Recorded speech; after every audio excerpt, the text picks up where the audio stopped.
오늘 여야 싱크탱크 부원장들과 함께하는 부부토론 시간입니다. 김정은 북한 노동당 위원장이 여동생 김여정을 통해서 남북정상회담을 제안했죠. 여야의 반응이 완전히 엇갈립니다.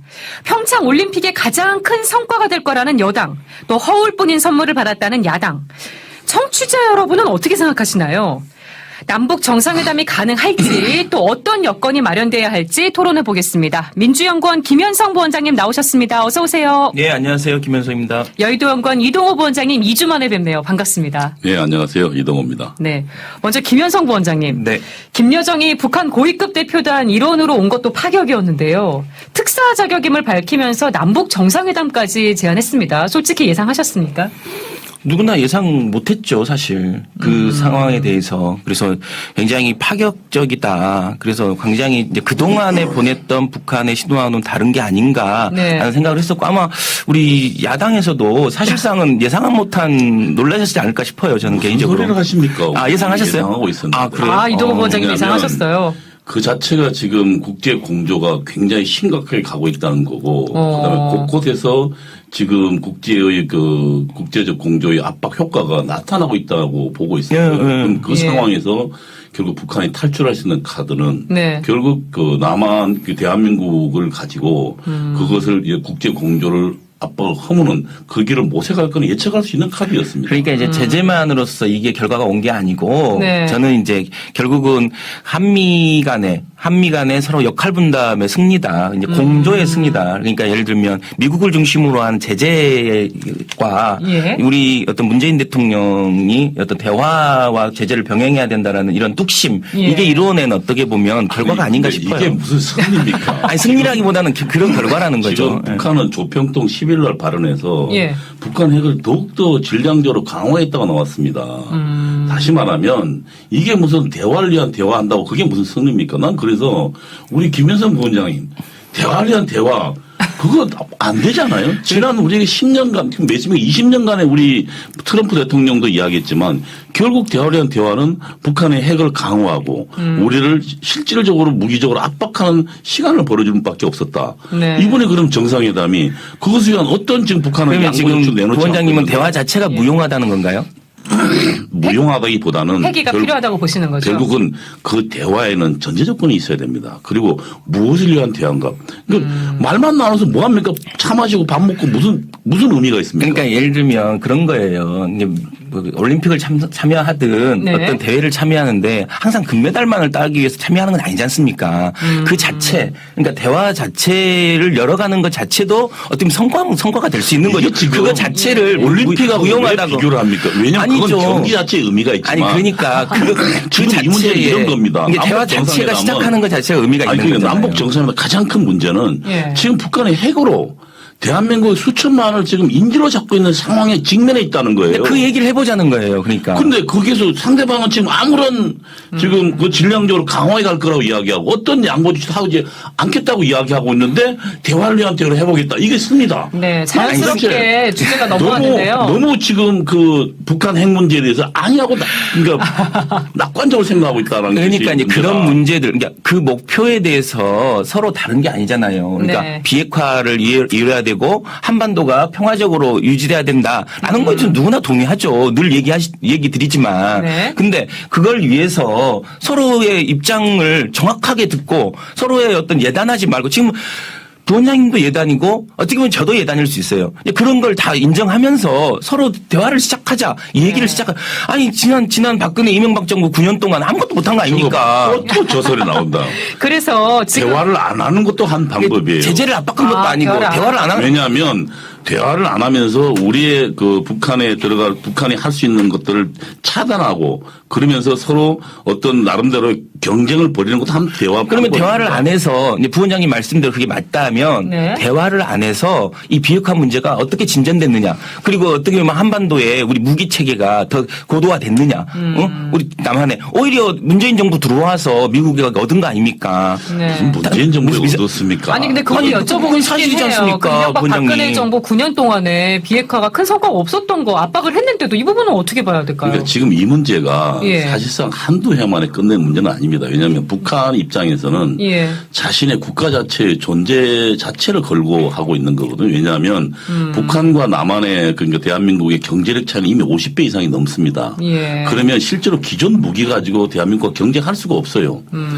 그러면 그럴 경우에 북한이 취할 수 있는 방법은 결국 그러니까 그 다른 무기로 우리의 그러니까 압도적인 대한민국의 그 군사적인 그 군사력 우세를 극복해 보겠다는 거거든요. 예. 그런 측면에서 북한의 핵을 가지고 우리를 지금 경쟁하겠다는 거고 그것을 가지고 우리를 위협하겠다는 것인데. 그러니까 압박을 잘 해왔다. 그럼 북한 같은 경우는 사실상 그러니까 자신의 체제를 걸고 있는 문제이기 때문에 예. 하루아침에 끝나는 문제는 애초에 아니었어요. 압박을 계속해야 된다는 그럼요. 입장이시죠. 그러니까 네. 제 얘기는 이제 그 목표를 내가 이게 부원장님하고 다른 게 아니에요. 근데 지난 예를 들면 9년의 시간 속에 제재와 압박을 했다라고 본다라면 네. 그럼 어떤 진전이 있었냐? 북한이 그러면 그걸 진전 안 했냐?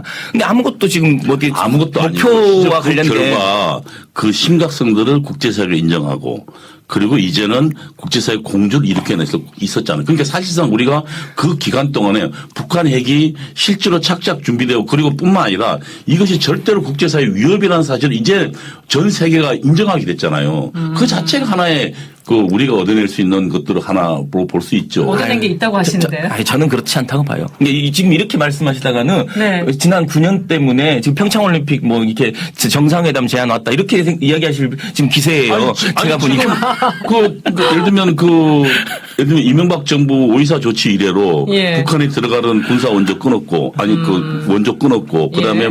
무역 중단하고 그래서 사실상 압박을 자금들을 해왔죠. 계속 압박해왔잖아요. 그러니까 예. 아무것도 안 했다는 게 아니라 우리들이 해오면서 또 한미동맹을 강화하고 또 우리가 북한에 대응할 수 있는 킬체인 같은 군사적 수단을 계속 강화해 나왔던 거예요. 깜깜이 네. 남북관계 시대였죠. 전날 상대를 너무 모르는 시대였고 그러면서 결국은 진짜 말씀대로 한다라면 북한의 핵 개발을 하는 시간을 벌어주신 거예요. 그 아무것도 안 하시면서. 이미 그 전에 저는 그렇다 봐요. 이미 그 전에 예를 들면 그 북한이 사실상 그 황장엽 씨가 그 탈출했을 때는 북한이 몇 년이 망할 거라고 봤다고요. 95년도에 실제로 굉장히 비근해하고 그다음에 돈이 없어 수백만이 아사됐을 때 예. 그 황장엽 탈출할 때 그를 이야기했는데 그때 우리 정부에서 김대중 정부에서 10억 달러가 줘가지고 살아났잖아요.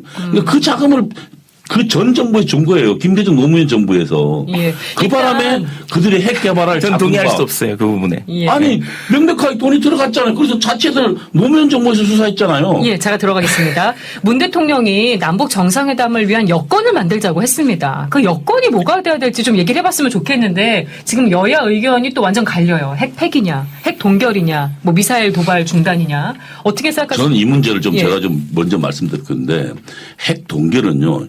지금 현재 전문가들 의견에 하면 북한이 핵을 최소한 10개에서 15개 정도 만들었다고 주장하고 있는데 예. 추측하고 있는데 그럼 그거는 우리가 지금 우리 머릿속에 이고 있는 거예요.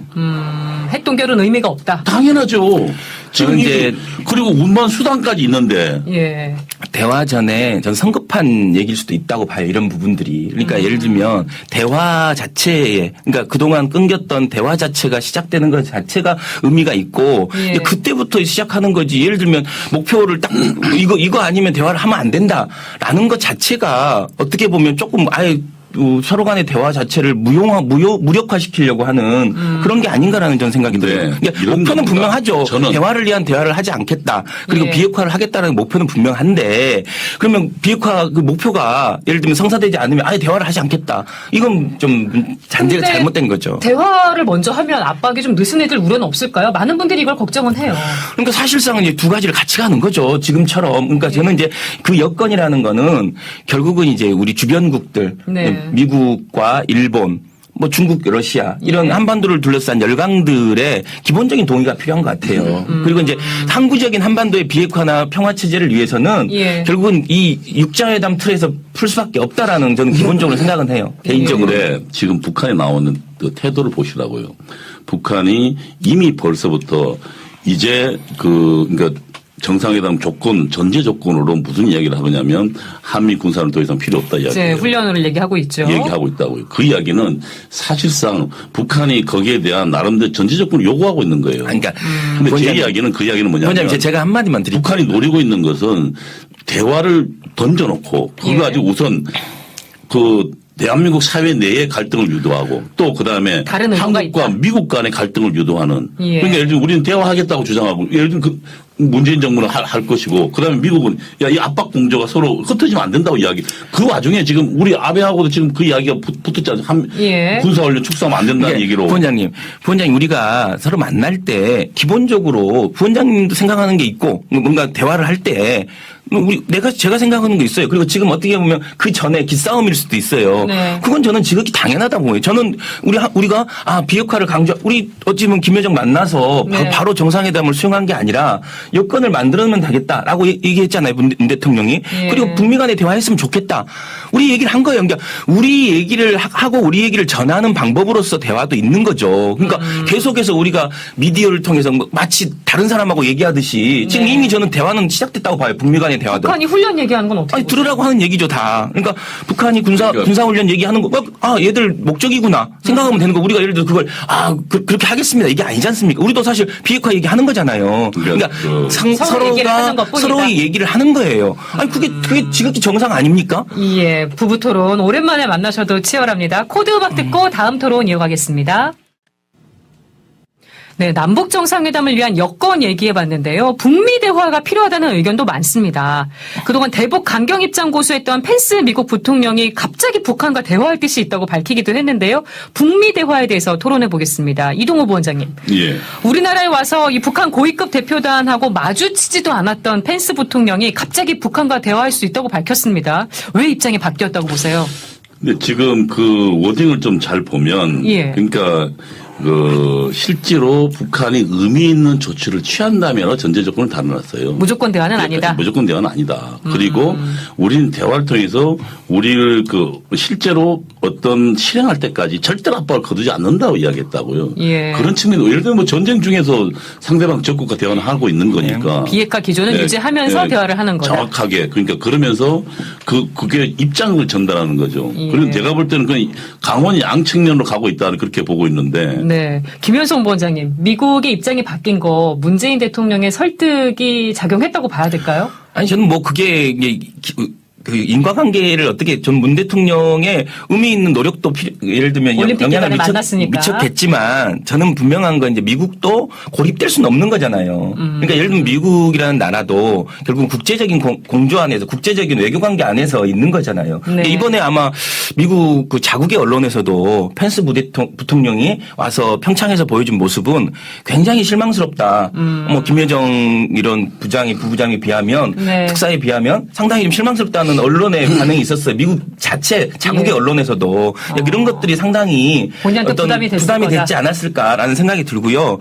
저는 지금이야 이게 지금 듣고 계신 교황님도 예. 어떻게 보면 남북 대화를 지지한다. 예. 그리고 평창 올림픽을 통해서 어떤 평화가 희망을 주길 바란다. 이런 예. 얘기했고 유엔 사무총장인 구테레스도 이런 얘기했지 않습니까?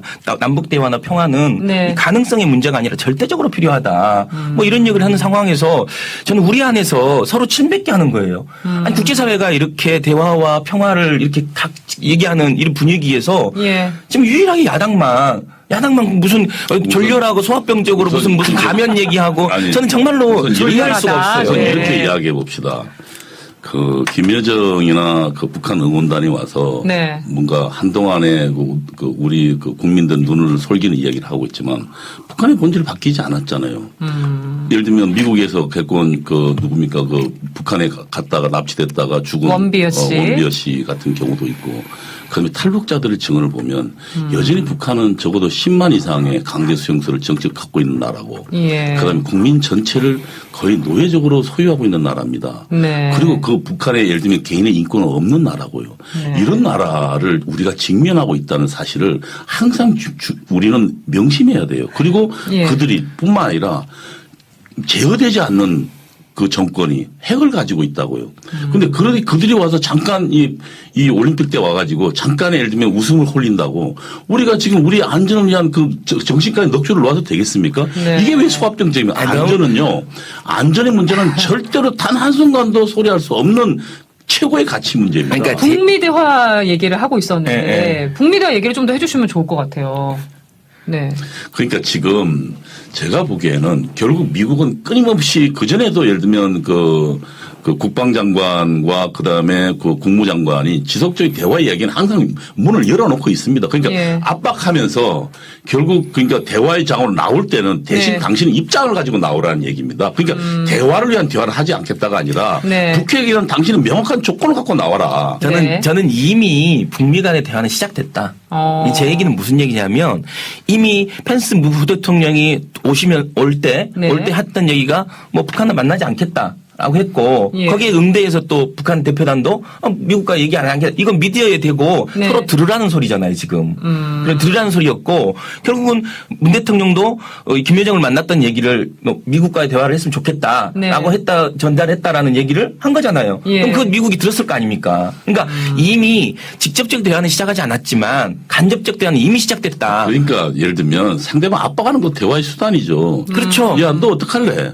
우리 지금 너 압박한다. 라고 하는 거고 그러면은 상대방이 그 압박을 느껴서 네. 나올 수밖에 없도록 만드는 것도 이미 그러니까 무언의 대화라는 거 대화니까 제 이야기는 근데 문제는 이런 거예요. 그러니까 자꾸 사람 얼굴을 마주보고 앉아서 뭐 이렇게 앉는 게 중요한 게 아니라 실질적으로 이런 중요한 국가의 안보의 문제를 갖다 놓고는 예. 우리가 총력을 경주하는 것 그 자체가 이미 왜냐하면 지금 북한이 전북 정상회담 제의하고 나오고 그다음에 올림픽 나오고 이거 하는 이유도 결국은 북한이 지금 중국을 포함한 전 세계의 압박에 네. 나름대로 100개를 걸고 있다는 거 아닙니까? 그러니까 압박이 공정을 먹히고 있다는 증거라고요. 그러니까 이 자체가 굉장히 중요한 그러니까 문제가 있는데 오랫동안 문제는 아니, 이런 그러니까 거예요. 제가 문제는 북한이 이 와중에 통해서 우리 압박을 피해 나가면서 우리를 지금 전선을 흐트러뜨리는데 그런 우리가 의도가 있다. 의도가 있다는 거 우리가 주의해야 된다는 거예요. 예. 그러니까 지금 말씀대로 이게 평행선을 달려온 거잖아요. 서로 간에 예. 오랫동안 정말로 아무 서로 교류 없이. 아니, 그것도 대화라니까요. 그러니까요.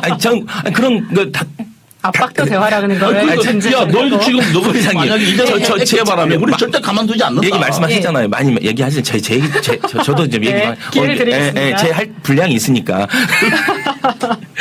저는 이럴 때일수록 이제 같은 것은 취하되 네. 다른 것은 놔두는 그러니까 구동존의의 자세가 필요하다. 뭐냐면 모든 것을 다 합의하고 만날 수는 없는 거지 않습니까? 내가 다 내 원하는 대로 다 얻고 테이블에 앉을 수 없지 않습니까? 서로 같은 것은 일단 합의하고 좀 다른 것은 나눠차. 그러면 만나서 그렇게 그 정도의 성과도 있는 거 아니에요? 자꾸 지금 보면 예. 뭐 모든 목적을 다 달성하고 나서 대화를 시작해야 된다. 이런 식인데 우리가 그렇게 지금 하면 대화를 우리가 못 지금 하죠. 조심하는 거는 우리가 지금 그리고 우려하는 건 이런 겁니다. 짧게 얘기해 주셔야겠습니다. 왜냐하면 결국 동결이냐 비핵화에 대한 명확한 입장을 취하고 네. 그다음에 한미 군사훈련 재개하겠다라는 얘기를 지금 안 하고 있어요. 말을 흐리고 있다고. 그거 자체가 지금 우리가 보기에는 북한의 전술에 끌려가고 있다고 보는 거예요. 네. 그걸 우려하고 있는 거예요. 그걸 자꾸 답변만 짧게 듣겠습니다. 그 문제 자체를 문제 삼으려고 하는 거예요 지금. 아니 우리 그러니까 회담에서 한미 훈련 얘기를 해보자. 저는 우리의 군사훈련이 왜 걔들의 지금 그 대화의 전제 조건이 돼야 된다는 생각합니다. 그렇게 얘기한 적 한 적 없죠. 지금. 말을 흘리고 있잖아요. 군사회담 하자 그러잖아요. 지금 청와대에서 말을 흘리고 명확한 대답 안 하고 있다는 얘기라고요. 네, 이 얘기는 다음 토론에서 또 이어가야 될 것 같습니다. 지금까지 김현석 민주연구원 부원장, 이동호 여의도연구원 부원장님과 남북 정상회담 또 북미 대화에 대해서 토론해봤습니다. 오늘도 치열했네요. 다음 주에 또 뵙겠습니다. 예, 감사합니다. 네, 감사합니다.